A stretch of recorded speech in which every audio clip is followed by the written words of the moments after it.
It wasn't just Cypher. Back in the Caribbean, every eye in the world was turned on us. A private army, just a bunch of guys with guns, in possession of a nuke? Why wouldn't they be uncomfortable? And that's why you made sure the inspection happened. Well, I thought our best move was to prove to the UN through the IAEA that we had no nuke. Of course, I was against us having it in the first place, but that was Snake's decision. The boss wasn't responsible. Well, don't get me wrong, I still believed in Snake.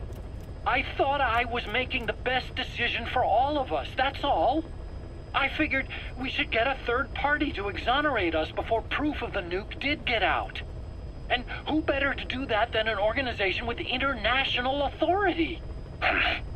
So the truth is, you took it upon yourself to agree to an inspection arranged by the UN. Only the inspection was a ruse, and Cypher's strike force, XOF, showed up instead. I had no idea that would happen. Enough bullshit! Oh, sure, like I could have known. You know, I was just trying to prove our innocence to the world. What's wrong with that? We're not interested in the excuses you've thought up. The truth is objective. Just see it from my point of view. You led XOF to the control tower. They seized it, giving them complete control over the base. Moments later, they detonated C4 on the strut legs. Anyone who'd managed to survive was hunted down by the assault force and their choppers. You can't believe I did that on purpose. That was the end of Mother Base. But it wasn't the end for you. How can you... Look, think about it. I lost something too. I built Zeke and it got buried underwater. I am a victim. That raises the big questions. Why were you the only one spared? You got away without a scratch. Why did Strangelove leave the base on the eve of the inspection? You two were close. Strangelove? And how did you manage to build something that surpasses Zeke in every way? Because you did everything they told you. You're the only one who didn't lose a thing. That is the truth. I was taken away against my will. Skullface forced me to do his research these past 9 years. He used me. I lost 9 years. 9 years. We all lost 9 years. It wasn't just you. I suppose blaming me makes you feel better, does it? But who's gonna give me back all the time I lost? You're not getting anything back. You're not a victim here, Emmerich. You're the perpetrator. I didn't know anything. Nobody can back that up. Yeah, all the evidence is at the bottom of the ocean. You know the hardest man to break. The type who's fooling himself. That takes time. It's easier to live a convenient lie than a painful truth. Is that the peace you've chosen, Doc? I'm not lying. Of course. Just let me check one or two things. On that day, you were in the control tower with them. Lucky you. That's how you got out unscathed. And you escaped on one of their choppers. Only you, right before the base went under. They had me blindfolded the whole time. I've never been so scared. The whole flight, I thought they'd kill me. But thinking of you kept me going. My comrades, all the way. And? There was a plane journey, then we traveled by road. When they finally took off the blindfold, I was in kind of a warehouse, on the floor. Afghanistan, it was that research lab. I couldn't believe they'd taken me halfway around the world. And soon enough, he came. Skullface. He's the one who's really behind that Mother Base attack. He forced me into that research. What kind of research? He told me to build a bipedal walking tank for the Soviet Union. Like Peace Walker. A system that could fire an ICBM-class nuclear weapon. That's how the Sahelanthropus project got started. Sahelanthropus. Those AI weapons I'd made in Costa Rica were like toys by comparison. A whole world apart from reptilian four-legged crawling and that ridiculous hunched-over bipedal waddling. My design evolved to the dawn of mankind, Sahelanthropus, the first steps towards humanity. An upright, bipedal weapon system. Originally, Sahelanthropus was going to be a manned weapons platform. I designed a cockpit in its head, and I planned to fill it with water as a buffering agent. Like how Paz modified Zeke for human control. Don't compare me to some amateur. I designed it for human control from the beginning. The problem was miniaturizing the posture control AI. You remember the reptile pod? The AI that controlled your unmanned weapons. Attaching it externally makes it vulnerable, so this time I wanted it beneath the armor. Meaning I had to make the AI smaller. I got it down to less than a tenth the size without any loss in computation speed. But it was still too big for the cockpit. There wasn't enough room for the pilot. If I made the head bigger, its body would have to be bigger to support it. Too big to be practical. In the end, human piloting was taken off the table. I tested a remote control system too, but there was the time lag and I wasn't satisfied with its precision either.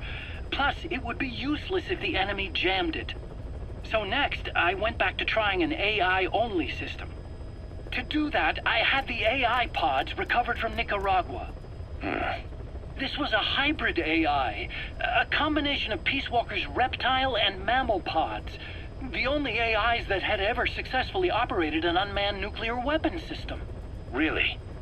You'd need some help to get that working. Expert help.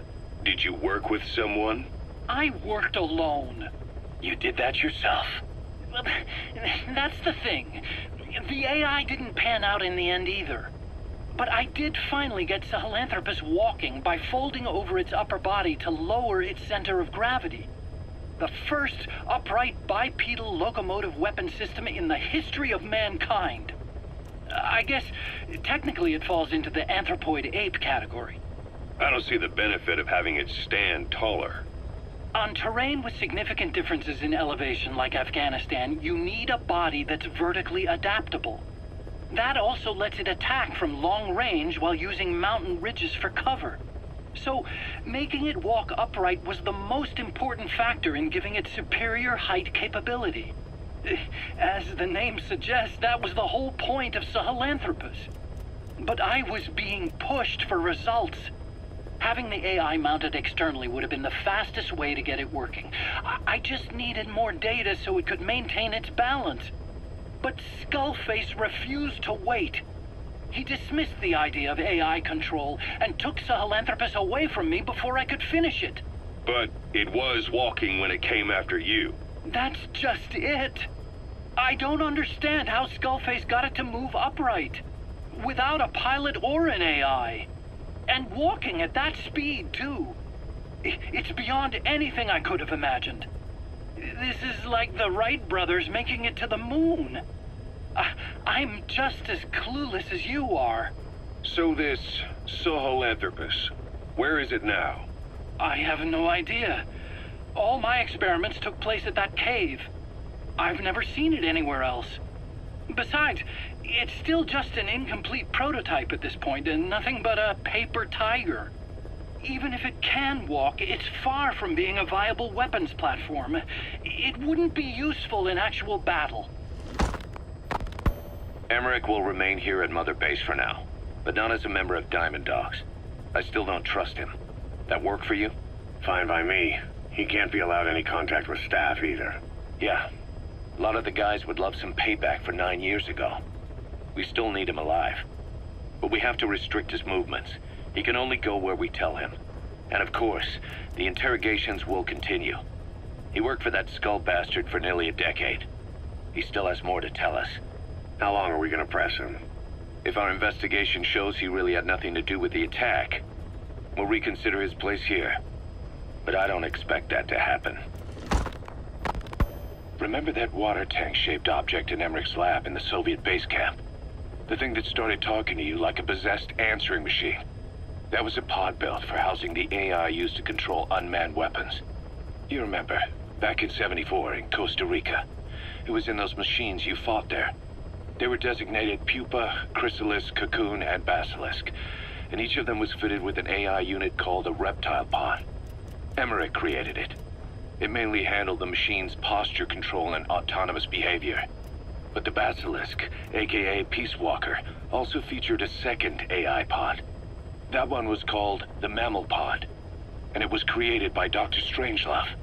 She tried to recreate the boss's personality through the Mammal Pod, but you pulled out its memory boards. That's when it transferred its own functions to its reptile pod. Just like a human brain compensating for damage by using the remaining healthy parts. The result was a unique entity, a hybrid of the reptile and the mammal. It sank to the bottom of Lake Nicaragua with Peace Walker. But apparently they salvaged it and transported it to that lab. Don't let it deceive you, Snake. It may sound like the boss, but it has neither a personality nor a will. Like Emmerich says, it's just a machine.